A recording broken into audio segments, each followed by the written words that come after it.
الحمد للہ رب العالمین والصلاة والسلام علی سید الانبیاء والمرسلین اما بعد فاعوذ باللہ من الشیطان الرجیم بسم اللہ الرحمن الرحیم۔ سورہ آل عمران سورہ آل عمران ہم پڑھ رہے ہیں۔ آج ہم نے جس آیت کریمہ سے پڑھنا ہے وہ ہے سورہ آل عمران کی آیت نمبر 68 سے آگے آنورڈز ہم نے پڑھنا ہے۔ آیت نمبر 68 اور 69 کا پہلے ہم ترجمہ پڑھیں گے، پھر اس کے بعد اس کا تعلق پچھلی آیات سے کیا ہے اس کو پڑھیں گے، اور اس کے ساتھ ہی پھر شان نزول اس کو بھی ہم تفصیل سے آج پڑھیں گے۔ آیت نمبر 68 اور 69 کا پہلے ترجمہ پڑھتے ہیں۔ فرماتے ہیں اللہ پاک کہ بے شک سب لوگوں سے زیادہ ابراہیم کے حقدار وہ ہیں جو ان کی اتباع کرنے والے ہیں، اور یہ نبی اور ایمان والے اور اللہ ایمان والوں کا مددگار ہے۔ کتابیوں کا ایک گروہ دل سے چاہتا ہے کہ کسی طرح تمہیں گمراہ کر دیں، اور وہ صرف خود کو گمراہ کر رہے ہیں اور انہیں شعور نہیں۔ تعلق پڑھتے ہیں کہ ان دو آیات کا پچھلی آیات سے کیا تعلق ہے۔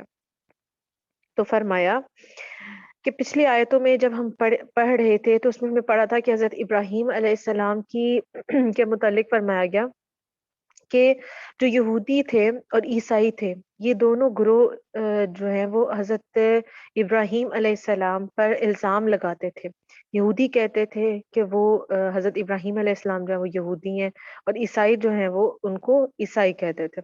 یعنی یہ الزام جو یہود و نصارہ دونوں کی طرف سے حضرت ابراہیم علیہ السلام کی طرف جو ہے وہ لگایا گیا، اور اللہ تعالیٰ نے پھر اس کو جو ہے وہ خود اس کا جواب دیا، اس اعتراض کو، اس الزام کو رد کیا۔ اور پھر اللہ تعالیٰ نے خود فرمایا تھا کہ جو پچھلی آیت ہم نے پڑھی تھی جس میں اللہ تعالیٰ فرماتا ہے کہ ابراہیم نہ یہودی تھے اور نہ عیسائی، بلکہ وہ ہر باطل سے جدا رہنے والے مسلمان تھے اور مشرکوں میں سے نہ تھے۔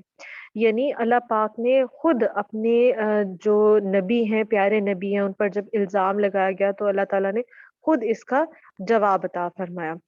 اب اس آیت میں جو ہے اس آیت میں ہم پڑھیں گے مزید اس کے آگے، ہم جب شان نزول پڑھیں گے نا تو سمجھ میں آئے گا کہ یہاں پہ اب کیا اللہ پاک ہمیں جو وہ کیا فرما رہے ہیں۔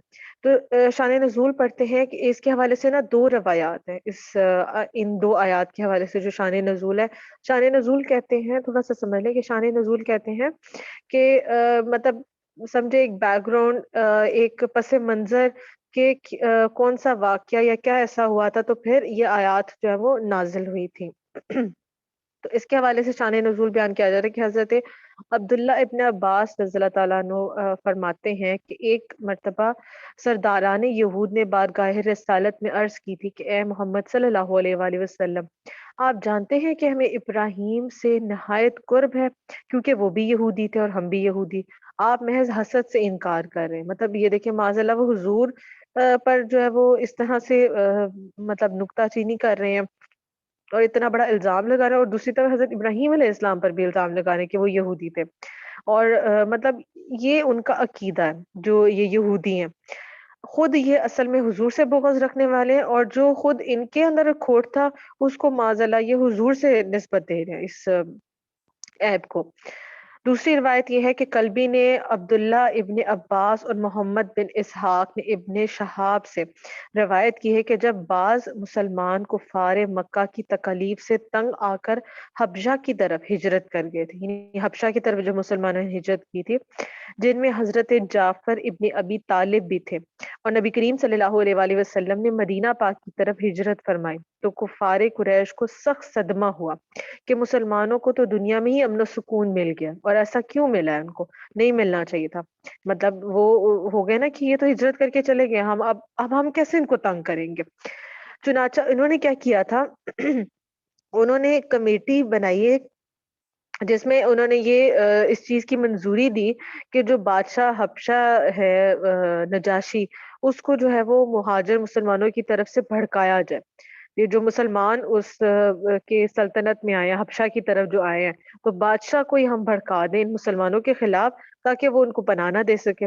چنانچہ انہوں نے عمرو ابن عاص اور عمار ابن ابی محیط کو بہت سارے تحفے دے کر شاہ حبشہ کی طرف بھیجا، اور ان دونوں نے وہ تحائف جو تھے وہ شاہی دربار میں پیش کر کے کہا کہ ہماری قوم آپ کی خیر خواہ ہے، اور خیر خواہی کے ساتھ آپ کو خبر دیتی ہے کہ کچھ فسادی لوگ ہمارے جو ملک ہے اس میں فتنہ پھیلا کر اب حبشہ میں آ بسے، یعنی ان کا اشارہ جو تھا وہ مسلمانوں کی طرف تھا، اور کہنے لگے کہ اگر یہ حبشہ میں رہے تو ایسا فتنہ پھیلائیں گے کہ آپ کو انتظام کرنا مشکل ہو جائے گا، لہٰذا بہتر یہ ہے کہ آپ پیش بندی کرتے ہوئے انہیں ہمارے حوالے کر دیں تاکہ ہم انہیں قتل کر کے دنیا کو اس فتنے سے محفوظ کر دیں۔ یہ کیسی سازشیں یہ کفار جو تھے یہ چلا کرتے تھے مسلمانوں کے خلاف۔ کہنے لگے کہ یہ لوگ بڑے متکبر ہیں، تکبر والے یعنی ہیں، سخت فسادی ہیں، اگر آپ کو ہمارا یقین نہ ہو تو انہیں بلا کر دیکھ لیں، یہ کبھی بھی آپ کو سجدہ نہیں کریں گے۔ یہ سارا خطاب کس سے ہو رہا ہے؟ وہ بادشاہ سے کر رہے ہیں کہ آپ مطلب ان سے کہیں کہ یہ آپ کو نا سجدہ کریں، اور یہ دیکھنا کہ آپ کو کبھی بھی سجدہ نہیں کریں گے۔ اگر یہ آپ کو سجدہ کر لیں تو ہم جھوٹے ہو جائیں گے، ورنہ پھر سچے ہیں۔ تو نجاشی نے ان بے یار و مددگار مہاجرین کو اپنے دربار میں بلایا۔ یہ حضرات حاضر ہوئے، دروازے پہ آ کے حضرت جعفر نے آواز دی کہ حزب اللہ، یعنی اللہ کی جماعت آ رہی ہے، کیا اجازت ہے؟ نجاشی کے منہ سے نکلا ہاں، اللہ کی امن میں آ جائے۔ جب یہ لوگ آئے تو نجاشی نے ان سے پہلا سوال یہ کیا کہ تم نے مجھے سجدہ کیوں نہ کیا اور میرے دربار کی توہین کیوں کی؟ انہوں نے فرمایا کہ ہمارے سر خالق کے سوا کسی کے سامنے نہیں جھکتے، ہم اسی کو سجدہ کرتے ہیں کہ جس نے تجھے صاحب تخت و تاج کیا ہے، تجھے یہ دربار دیا ہے۔ نجاشی نے پوچھا کہ تمہارا سردار کون ہے؟ انہوں نے حضرت جعفر کی طرف اشارہ کیا۔ نجاشی نے کہا کہ قریش مکہ نے آپ کی یہ شکایت بھیجی ہے، آپ کے پاس کیا جواب ہے اس کا؟ آپ نے فرمایا کہ اے بادشاہ، مکہ والوں سے پوچھئے کہ ہم غلام ہیں یا آزاد ہیں، اگر ہم بھگوڑے غلام ہیں یعنی بھاگے ہوئے جو غلام ہیں وہ ہیں تو واقعی ہم مجرم ہیں۔ مکہ والے بولے کہ نہیں، یہ تو آزاد لوگ ہیں۔ پھر آپ نے فرمایا کہ ہم خون کر کے بھاگے ہیں کسی کا؟ وہ بولے نہیں۔ آپ نے فرمایا پھر ہمارا جرم کیا ہے؟ اے بادشاہ، ہم مجرم عشق ہیں، ہمارا قصور صرف یہ ہے کہ اللہ واحد قہار کے عابد ہیں، شرک اور بت پرستی سے نفرت کرتے ہیں۔ نجاشی نے پوچھا کہ تمہارا دین کیا ہے؟ آپ نے اسلام کے ارکان اور حضور علیہ الصلوۃ والسلام کی تعلیمات کا ذکر فرمایا۔ نجاشی نے کہا ہمیں اپنا قرآن تو سناؤ۔ آپ نے سورہ عنکبوت، سورہ روم، سورہ کہف سنا دی۔ نجاشی کی آنکھوں میں آنسو جاری ہو گئے۔ عمرو ابن عاص نے جب یہ رنگ دیکھا تو نجاشی کو بھڑکانے کے لیے کہا کہ اے بادشاہ، یہ لوگ تمہارے پیغمبر حضرت عیسیٰ علیہ السلام اور مریم علیہ السلام کو گالیاں دیتے ہیں۔ نجاشی نے حضرت جعفر سے پوچھا کہ کیا ایسے ہی ہے؟ تو آپ نے جواب میں سورہ مریم کی تلاوت شروع کر دی۔ جب حضرت مریم اور حضرت عیسیٰ کا ذکر آیا تو تمام مجلس پر وجد طاری ہو گیا۔ سبحان اللہ، خدا کا کلام اور صحابی رسول کی زبان۔ نجاشی بہت روئے اور کہا کہ رب کی قسم، حضرت مسیح کی بھی یہی تعلیم تھی۔ پھر کہا کہ تم لوگوں کو میرے ملک میں امن ہے، تم لوگ ابراہیمی ہو، تمہارے ساتھ برکت اور امن ہے۔ یہ کہہ کر عمرو ابن عاص کے ہدیے واپس کر دیے اور مسلمانوں کے لیے عام امن کا اعلان کر دیا۔ ادھر حبشہ میں یہ ماجرا ہوا تھا اور ادھر مدینہ منورہ میں یہ آیت کریمہ نازل ہو گئی تھی جس میں حضرت جعفر کی تصدیق کی۔ اللہ پاک نے نجاشی بادشاہ کو ایسی عزت دی کہ یہ مسلمان ہوئے اور انہوں نے اسلام کی بڑی خدمات کی، اور بعد وفات رب تعالیٰ نے ان کی ایسی عزت افزائی کی کہ حضور صلی اللہ علیہ وآلہ وسلم نے ان کا نماز جنازہ غائبانہ ادا کیا تھا کہ حضرت جبرائیل امین ان کی لاش کو حضور صلی اللہ علیہ وسلم کے سامنے پیش کر دیا تھا اور آپ نے نماز جنازہ ادا کی تھی۔ اس کے سوا حضور انور صلی اللہ علیہ وسلم نے کسی کی نماز جنازہ غائبانہ ادا نہیں کی تھی، اور نہ ہی کسی صحابی نے کسی جنازہ جو تھا وہ غائبانہ پڑھا تھا۔ صرف یہی جو نجاشی بادشاہ انہی کا نماز جنازہ غائبانہ پڑھا گیا تھا، حتیٰ کہ خود حضور صلی اللہ علیہ وسلم کا بھی نماز جنازہ غائبانہ کسی صحابی نے ادا نہیں کیا تھا، حالانکہ اس وقت بہت سے صحابہ کرام مدینہ منورہ سے دور بھی تھے۔ یعنی یہ جو ان کو اللہ تعالیٰ نے ان نجاشی بادشاہ کو ایک شان عطا کی تھی کیونکہ انہوں نے اسلام کی بہت خدمت کی تھی۔ اب فائدے جو ان آیات سے ہمیں ملے پڑتے ہیں، فرمایا کہ پیغمبر کا قرب ان کی اتباع سے حاصل ہوتا ہے، نہ کہ محض ان کی اولاد ہونے سے۔ اب دیکھیں بعض اہل کتاب جو تھے وہ ابراہیم علیہ السلام کی اولاد میں سے تھے، اور بعض مومن ان کی اولاد میں سے نہیں تھے، مگر قرآن شریف نے ان کے جو تابعین ہیں، ان کو ماننے والے اور اہل ایمان کو ان کا قریبی قرار دیا، نہ کہ ان کی اولاد کو، کیونکہ وہ تو بھٹک گئے تھے نا۔ دوسرا یہ کہ مسلمانوں کے لیے ان کا ایمان کامیابی کا ذریعہ ہے، نہ کہ دنیاوی ساز و سامان، لہٰذا چاہیے کہ ہم ترقی حاصل کرنے کے لیے اپنے عقائد کی درستگی کریں اور اعمال کی بھی اصلاح ساتھ ساتھ کرتے رہیں۔ تیسرا یہ کہ صحابہ کرام گمراہ نہ تھے۔ دیکھیں یہاں پہ رب تعالیٰ نے ان کے جو ہے وہ کس طرح سے ان کا ساتھ دیتے ہوئے فرمایا، اور جب کہاں یہ واقعہ ہو رہا ہے، حبشہ میں، لیکن اللہ پاک نے وہاں پہ مدینہ پاک میں ان کی تائید میں یہ آیت کریمہ نازل ہوئی۔ یہ اللہ پاک کی مطلب یہ بتانے کا اس سے ثابت ہوتا ہے کہ اللہ پاک ان ہستیوں سے راضی ہے، اسی لیے ان کو کہا جاتا ہے نا، ان کے نام کے ساتھ رضی اللہ تعالیٰ عنہ اور رضی اللہ تعالیٰ عنہا ہم کہتے ہیں جب صحابہ اور صحابیات کا ذکر آتا ہے، کیونکہ یہ اللہ سے راضی ہیں اور اللہ ان سے راضی ہے، یہ وہ پاکیزہ ہستیاں ہیں۔ پھر اگلی آیات پڑھتے ہیں۔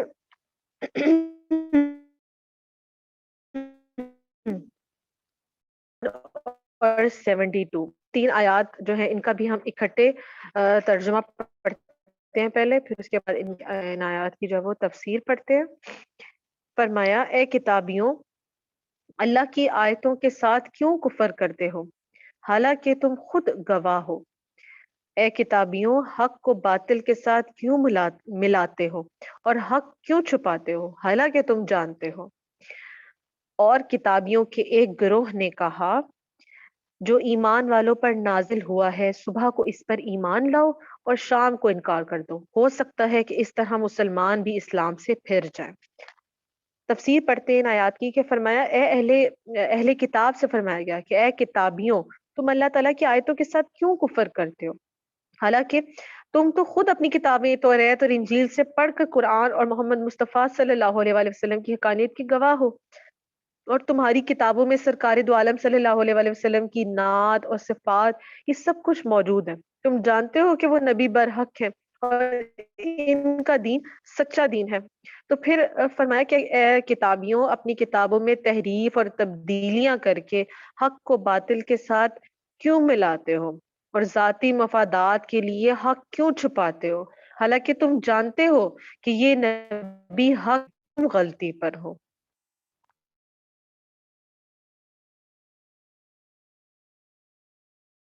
مخالفت میں دن رات نئی نئی سازشیں کرتے رہتے تھے۔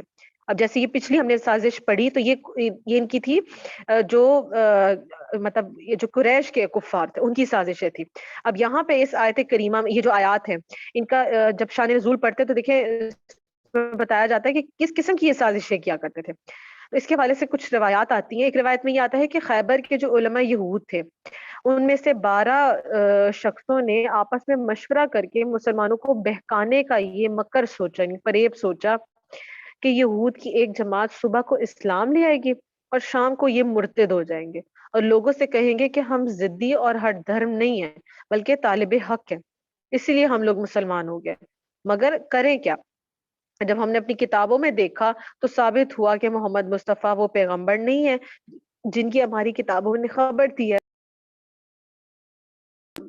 یہ جھوٹ، یعنی وہ کہنے لگے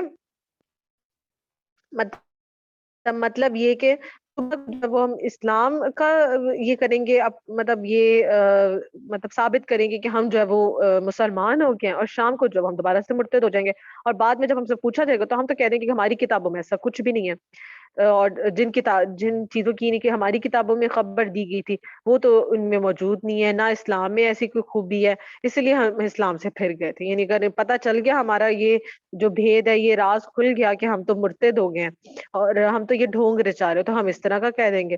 یہ سازشیں کرتے رہتے تھے، یہ چالیں چلتے رہتے تھے۔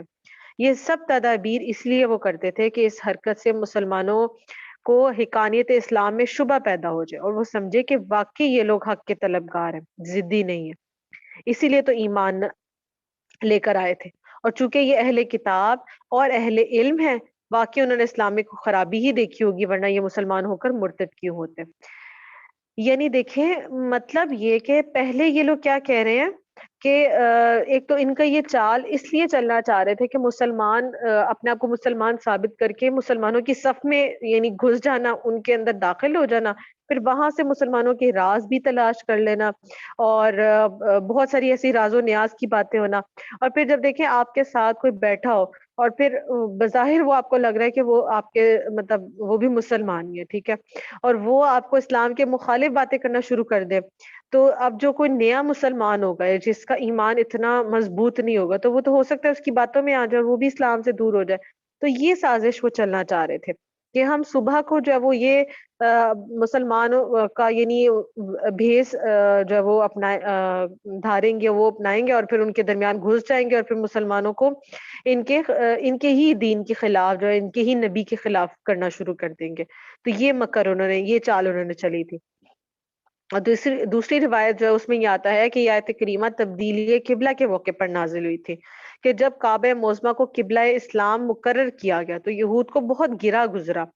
ان کے سردار کعب ابن اشرف اور مالک ابن سیف نے اپنے دوستوں سے کہا کہ مسلمانوں کو بہکانے کی بہتر تدبیر یہ ہے کہ صبح کی نماز مسلمانوں کے ساتھ کعبے کی طرف جو ہے وہ پڑھ لو، اور دن کے آخری حصے میں اپنے جو قبلہ ہے وہ بیت المقدس کی طرف نماز پڑھ لو، اور مسلمانوں سے کہو کہ چونکہ ہمیں تبدیلی قبلہ کا پتہ اپنی کتابوں سے نہیں ملا اس لیے ہم نہیں مانتے، تاکہ مسلمان جو ہے وہ بھی شک میں پڑ جائیں. حالانکہ توریت اور انجیل میں حضور صلی اللہ علیہ وسلم کی صفات جو ہے وہ خصوصی طور پہ مذکور ہے، اور یہ خصوصی طور پہ اس چیز کا ذکر ہے توریت میں بھی کہ وہ نبی الحرمین ہوں گے، یعنی پیدا ہوں گے ایک حرم میں، رہیں گے دوسرے حرم میں، اور یہ کہ آپ امام القبلہ تین ہوں گے کہ دو قبلوں کی طرف نماز پڑھیں گے اور پڑھائیں گے، اور ان کے مقبول سجدوں سے دونوں قبلوں یعنی کعبہ اور بیت المقدس کو شرف میسر ہوگا. مگر یہ جانتے ہوئے ان بد نصیبوں نے یہ حرکت کی تھی. حالانکہ ان کی اپنی کتاب میں یہ سارا کچھ موجود تھا کہ حضور امام القبلہ تین ہوں گے، نبی الحرمین ہوں گی یعنی دو حرم والے، ایک حرم وہ کہتے ہیں یعنی کہ مکے والا، اور دوسرا جو مدینے والا حرم، دونوں جو ان کو حرم کی زمین کہا جاتا ہے. تو یہ بھی نشانی جو ہے وہ ان کی کتاب میں موجود تھی. اور دوسری نبی القبلہ تین دو قبلوں والے ہوں گے، امام ہوں گے دونوں قبلوں کے. تو اس چیز کا بھی جو ہے وہ ذکر جب موجود تھا تو ان لوگوں نے پھر بھی جان بوجھ کر جو ہے وہ اس سے انکار کر بیٹھے، اور مطلب انہوں نے پھر بھی جو ہے وہ اس چیز کو نہیں مانا، اور الٹا مسلمانوں کو بہکانے کی سازش یہ لوگ چلنے لگے کہ ہم ایسا بس کچھ کر لیں کہ ہم جو ہے وہ مسلمانوں کو بہکا دیں. تو یہاں پہ جو ہے وہ اس چیز کی طرف ان کو کہا جا رہا ہے جس میں اللہ تعالیٰ نے فرمایا کہ تم کفر کیوں کرتے ہو حالانکہ تم خود گواہ ہو اس چیز کے، مطلب تمہارے تو پاس کتاب موجود تھی، تمہیں تو اس کو مطلب دیکھیے جب ہمارے پاس ایک چیز لکھی ہوئی اور سامنے واضح طور پہ موجود ہو پھر بھی ہم کہیں کہ ہمیں تو نظر ہی نہیں آ رہی ہے بات، ہم تو نہیں مانتے اس چیز کو، صاف ظاہر ہو جائے تو پھر یہ تو ضد اور ہٹ درمی ہوتی ہے، اس کے سوا کچھ نہیں ہوتا. تو اسی طرح یہاں پہ جو ہے ان کو بھی یہی کہا گیا کہ انہوں نے حضور صلی اللہ علیہ وسلم کا جو انکار کیا وہ محض ضد اور ہٹ درمی کی وجہ سے تھا، حالانکہ یہ تو جانتے تھے، یہ تو گواہ تھے اس چیز کے، کیونکہ ان کی اپنی کتابوں میں جو ہے وہ اس کے بارے میں ذکر موجود ہے.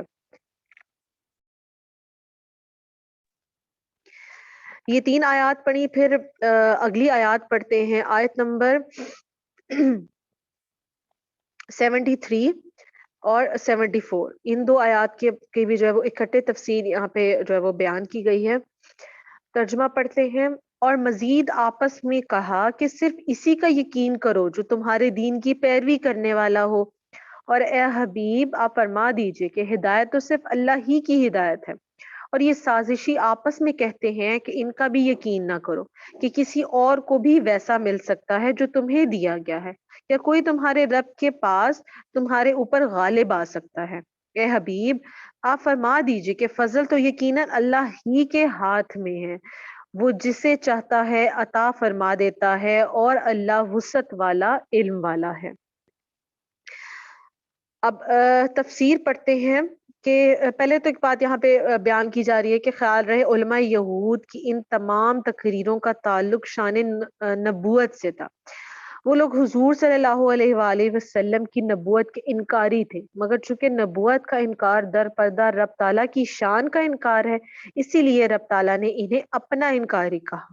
یہاں پہ اللہ تعالیٰ نے فرمایا یعنی کہ یہ میرا انکار کرتے ہیں، حالانکہ در پردہ وہ مطلب ڈائریکٹلی تو وہ حضور کا انکار کر رہے تھے، لیکن در پردہ وہ اللہ کا انکار کر رہے تھے، اس لیے اللہ تعالیٰ نے فرما دیا کہ یہ تو میرا انکار کر رہے ہیں۔ اور ان کی تردید میں پھر اپنی صفات عالیہ کا ذکر فرمایا گیا۔ صفات الہیہ کا آئینہ ذات پیغمبر ہے۔ اس کو سمجھتے ہیں تفسیر سے کہ فرمایا کہ علماء یہود نے جب بعض لوگوں کو دھوکہ دے کر اسلام لانے پر جو ہے وہ مطلب آمادہ کیا، تو انہیں یہ تعلیم دی کہ اے دوستوں، اپنے دین والوں کے سوا کسی کے متعلق یہ بات نہ ماننا کہ اس کو تمہاری طرح درجات اور بزرگیاں دی جائیں گی۔ تم موسیٰ علیہ السلام کی امت، صاحب توریت اور صاحب درجات ہو، تمہارے سوا اور کسی کو یہ بزرگیاں حاصل نہیں ہو سکتی۔ یہ بھی خیال نہ کرنا کہ کوئی قیامت میں رب تعالیٰ کے سامنے تم پر حجت بازی کرے گا، کیونکہ تم ہی سچے اور سب جھوٹے۔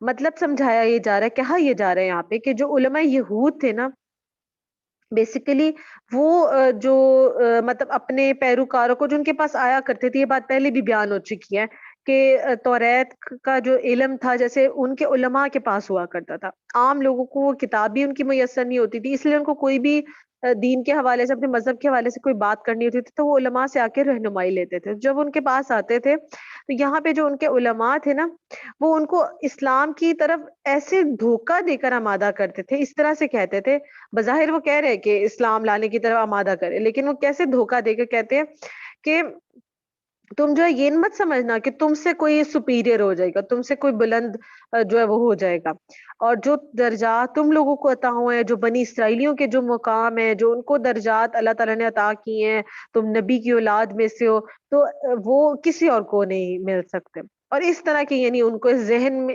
فیڈنگ، مطلب ذہن ان کو اس طرح سے فیڈ کیا ہوا تھا ان علماء یہود نے۔ اب کہنے لگے تو تم ہی بس سچے ہو، اور یہ سب جو وہ جو جھوٹے ہیں، اور جھوٹوں کی کیا طاقت ہے کہ سچوں کے منہ لگے۔ خلاصہ یہ کہ مسلمانوں کے پاس جا کر ان کی صحبت میں رہ کر انہیں سچا نہ جان لینا، بلکہ اپنے دین پر قائم رہنا، یعنی کہ منافقت کرنا، جب مسلمانوں کے پاس جانا تو ان کو بظاہر تو یہ شو کرنا کہ تم جو ہے وہ ان کو مانتے ہو، لیکن اندر سے جو ہے وہ ان کو مت ماننا۔ یہ ان کا علماء یہود جو ہے وہ اپنے پیروکاروں کو سکھا رہے ہیں۔ رب تعالیٰ نے فرمایا کہ اے حبیب صلی اللہ علیہ وسلم، ان بے وقوفوں سے فرما دے کہ حقیقی ہدایت وہ ہے جو اللہ تعالیٰ کی طرف سے ملے۔ رب تعالیٰ جب چاہے جس کو چاہے ہدایت دے دے، اور جس دین کو چاہے ہدایت بنا دے، اور جس کو چاہے منسوخ کر کے اسے گمراہی قرار دے دے۔ اس سے پہلے یہودیت ہدایت تھی اور اب اسلام ہدایت ہے۔ اب مطلب اسلام آنے سے پہلے، حضور کی تشریف آوری سے پہلے جو پیغمبر گزرے ان پر ایمان لانا وہ مطلب جو تھا وہ ایمان قرار دیا جاتا تھا، ہدایت قرار دی جاتی تھی، لیکن اب تو جو ہے وہ یہودیت پر کوئی ایمان لائے، کوئی میں توریت کو پر ایمان لاتا ہوں جو اس کی تعلیمات ہیں، تو وہ پھر بھی ہدایت پر نہیں ہوگا، کیونکہ اب تو اسلام آ چکا ہے نا، اور اسلام پر ہی ایمان لانے والا، حضور صلی اللہ علیہ وآلہ وسلم پر ایمان لانے والا وہی اب جو ہے وہ ہدایت پر ہوگا، اس کے سوا کوئی ہدایت پر نہیں ہوگا۔ رات میں چراغ نور کا ذریعہ تھا، مگر دن میں سورج نور کا ذریعہ۔ دن میں چراغ سے نور نہ لو ورنہ پاگل کہلاؤ گے، یعنی سامنے جب سورج ہے تو پھر چراغ کا کیا تلاش کرنا۔ اب آفتاب ہدایت طلوع ہو چکا ہے، توریت اور انجیل کی شمع گل ہو چکی ہیں، اب ان سے ہدایت لینا حماقت ہے۔ اب یہ دیکھیں یہاں پہ ایک غور طلب بات ہے، یہاں پہ کہا جا رہا ہے ان سے ہدایت لینا حماقت ہے، یہ نہیں کہا جا رہا کہ ان پر ایمان لانے، ان کو کتابیں نہیں مانا، یہ بات نہیں ہے، ان کو کتابیں ہم نے ماننا ہے، آسمانی کی کتب ان کو ماننا ہے کہ یہ اللہ تعالیٰ کی کتابیں تھیں، نبیوں پر نازل ہوئی، تمام انبیاء پر ہم نے ایمان لے کر آنا ہے، لیکن ان کو ہدایت کا ذریعہ نہیں سمجھ سکتے۔ اب ہمارے لیے ہدایت کا ذریعہ صرف قرآن پاک ہے۔ اور اے حبیب صلی اللہ علیہ وسلم، یہ بھی فرما دیجئے کہ فضل اور کرم اللہ تعالیٰ کے قبضے میں ہے، جسے چاہے دے دے، جس پر خدا تعالیٰ فضل کرے وہ تمہاری ان فریب کاریوں سے پھسل نہیں سکتا۔ تم لاکھ کوشش کر لو، مسلمان اسلام سے نہیں ہٹیں گے۔ اللہ وسعت والا بھی ہے اور علم والا بھی، جس شخص کو جس نعمت کا اہل جانتا ہے اسے وہی نعمت عطا کرتا ہے، جسے چاہتا ہے اپنی رحمت سے خاص فرماتا ہے۔ اب تک نبوت سے بنی اسرائیل کو شرف بخشا تھا، اب بنی اسماعیل کو شر پتا ہوگا. اس کی رحمت سے کسی کا کوئی مطلب یہ نہیں کہہ سکتا کہ بس اللہ تعالیٰ کی رحمت صرف ہمیں ہی مل سکتی ہے. بس ہم ہی جو ہے وہ رحمت کے حقدار ہیں. اللہ تعالیٰ چاہے تو اللہ تعالیٰ اپنا رحمت اپنا فضل کسی کو بھی عطا کر سکتا ہے. نہ اس کے کرم کی کوئی حد ہے نہ اس کے فضل کی کوئی حد ہے. تو پھر کیسے یہ لوگ کہنے لگے کہ بس جو کرم جو رحمت اللہ تعالیٰ کی ملنی تھی وہ بس ہمیں ہی مل سکتی تھی, ہم بنی اسرائیلیوں کو مل سکتی تھی, بنی اسماعیلیوں کو وہ کرم وہ رحمت نہیں مل سکتی تھی. تو یہاں پہ اللہ تعالیٰ نے ان کی ساری باتوں کا جو ہے وہ رد میں اللہ پاک نے خود جواب دیا. فائدے جو ان آیات سے ہمیں ملے کہ ہر شخص اپنے دین کو اعلیٰ اور اپنی قوم کو افضل سمجھتا ہے, خواہ کتنا ہی گمراہ کیوں نہ. جیسے علماء یہود نے ہدایت کو اپنے میں منحصر سمجھا, حالانکہ بدترین گمراہ وہی تھے. دوسرا یہ کہ ہدایت پر وہی ہے کہ جس سے اللہ تعالیٰ ہدایت دے. رب تعالیٰ جس کی کرے خواہ اسے سارا جہان برا کہے مگر وہ اچھا ہے, اور جو رب تعالیٰ کے نزدیک برا خواہ اسے تمام دنیا اسے اچھا کہے مگر وہ برا ہی ہے. تیسرا فائدہ یہ کہ نبوت جس کسی کو ملتی ہے اللہ تعالیٰ کے فضل سے ملتی ہے. پھر یہ کہ اللہ تعالیٰ کی رحمت تنگ نہیں ہے, بہت وسیع ہے, اس کو تنگ سمجھنے والا خود ہی ضرور ہوگا. آج ہم یہاں تک ہی پڑھیں گے انشاءاللہ. اس اگلا جو لیکچر ہے وہ اس سے آگے ہم کنٹینیو کریں گے. دعا